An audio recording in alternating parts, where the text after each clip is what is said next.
This is a video response to Tattoo Skin 72's video on the new airport security measures. I first want to say I completely agree. But the reason I'm making this video is it actually, for a while now, I've been wanting to make a video about a book, actually about an author specifically, but this book, Fear Less by Gavin De Becker, and it ties in really well with your video. So I'm gonna hopefully not ramble on too much about this. But this book is Fear Less: The Real Truth About Risk, Safety, and Security in a Time of Terrorism. Now, Gavin De Becker, he's the author of Gift of Fear, which is probably his most famous book. But he has a company that provides, it's risk assessment is what he does. He looks at, they do safety things. They'll go into your, if you have a company, they'll go into your they'll organize the security of your company and make sure that you're protected. If there's visiting heads of state, they can organize the security measures needed to protect them. They can look at a room and look at that window right there needs to be secured. This kind of stuff. He does an analysis of a lot of times when a lot of the work that his consulting firm does is where they are called in, like if a threatening letter is received, using their expertise to look at whether or not the letter is real, or whether it's a deranged fan, or whether it's whatever it happens to be. His organization and him personally, they looked at thousands of criminal cases and such, and looked at commonalities that run through these. What real people that are threatening with real intent, how they word their thing, what they say, and this kind of stuff. And it's pretty amazing. I highly recommend any of his books. They're quite well written. But this one is about terrorism, and I put off reading this one because I'm not that interested in the subject in general. It's not my thing. And I mean, even though I think about it obviously at times, especially when I'm flying, we all do. But this one, and I started reading it, and I couldn't put it down. It's got a lot of things in it, stuff that I didn't know about. For example, he's got a lot of the history of terrorism in America in here, things that I hadn't heard of before. For one of the points that he makes in here is how many terror plots tend to fail. We hear about the successes, but especially prior to 9/11, there was a large number of these pretty major ones. It almost seems like they succeed rarely. It's just that when they do succeed, it's big news. Like he has one in here. I don't want to go off on this tangent on it, but he has about a major terror plot during World War II, where Nazis infiltrated the eastern seaboard with plans to do a wide variety of each individually small, but widespread. Everything from poisoning foods to booby trap devices and that kind of stuff, to make everybody feel unsafe at the same time, as a way to destabilize the country during the war. That kind of stuff. I'd never even heard of that plot. It was stopped. But he goes into a lot of things in here about that relate to the video I'm talking about. One of the points that he makes is that security measures his group divides them into two broad categories. His type 1 category are things to reduce the risk. These are actually specific things that reduce harm or reduce the risk. And his second category are things that reduce anxiety. And he states that they're both important. It's important that people are safe, and it's important that people feel safe, especially when it comes to things like terrorism. But he makes an emphasis of the point he makes in here a lot is that, unfortunately, because of politics being politics and such, a lot of attention is given to the second, things that make people feel safe. So things that are big, bright, big, flashy things that everybody can see that makes them feel more comfortable about flying often replace things that will actually make people safer flying. And he talks a lot about that. He goes into a lot of why airport security, a lot of the changes that were made in airport security, even really would not have stopped 9/11 if those measures had been in place prior to 9/11. They wouldn't have stopped it. That the methods used would not have been stopped by what if those increased scanning, increased all of that, the TSA stuff. That they simply aren't effective in stopping a 9/11 type attack. Sorry, I'm going to go off on a ramble here. You guys know my tendency.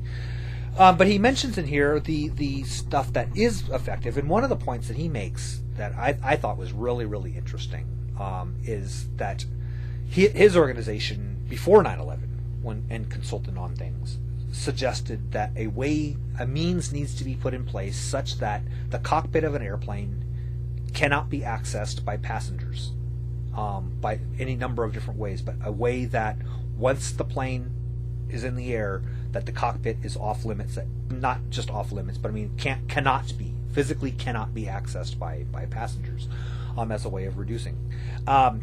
And he was talking. He has a little essay in there. He wrote on September 30th on an American Airlines flight, 19 days after 9/11, and he watched them deliver dinner to the pilot, and the steward walked in with their dinner, and the door just remained open while they were feeding. And he was just watching this and thinking, this, a terrorist right now would have access to the cockpit. And it's kind of interesting. But this is the historical part that I thought was fascinating. Now, I didn't know this, but the idea of and the reason for his recommended safety measures, by the way, is that I was unaware that the September 11th hijackings, where seizing control of the plane with the intent of flying that plane, using that plane as a weapon, killing everybody on board, including yourself. 9/11 wasn't the first time that happened. In fact, the 9/11 attacks were the 7th, 8th, 9th, and 10th times that it happened. And he talks about the history of all of the events beforehand, and I don't want to go into all of them. But the first one was in 1970, where a man shot both the pilot and the co-pilot, but they it was kind of interesting. They were both shot badly. They were able to overpower him. Not much of a terrorist, but they overpowered him and took control and were able to land the plane. But after that event, an article in the New York Times, 1970, said, "The head of the Federal Aviation Administration announced today that his agency would soon propose a rule requiring airlines to place a bulletproof shield around pilots to protect them. Until now, airlines in this country have followed the wishes of hijackers to provide maximum assurances that no one would be hurt." That was 1970. And then he goes in a couple of them, like 1974, Samuel Bick seized control of a Delta Airlines jet with the intention of flying it into the White House. He killed a security guard, and a police officer on the plane heard and actually shot him. In 1986, let's see here, a guy was going to crash an airplane into downtown San Diego. He did kill the pilots, missed San Diego and hit the ground and killed all 43 people on board. Let's see here, 1994, a group known as the Armed Islamic Group took over an Air France jetliner with the intention of flying it into the Eiffel Tower. He was killed by French commandos when they stopped for refueling. Anyway, the point is that those are real safety. That's a real safety measure that he discusses in here. Anyway, so I thought that the whole history was kind of neat.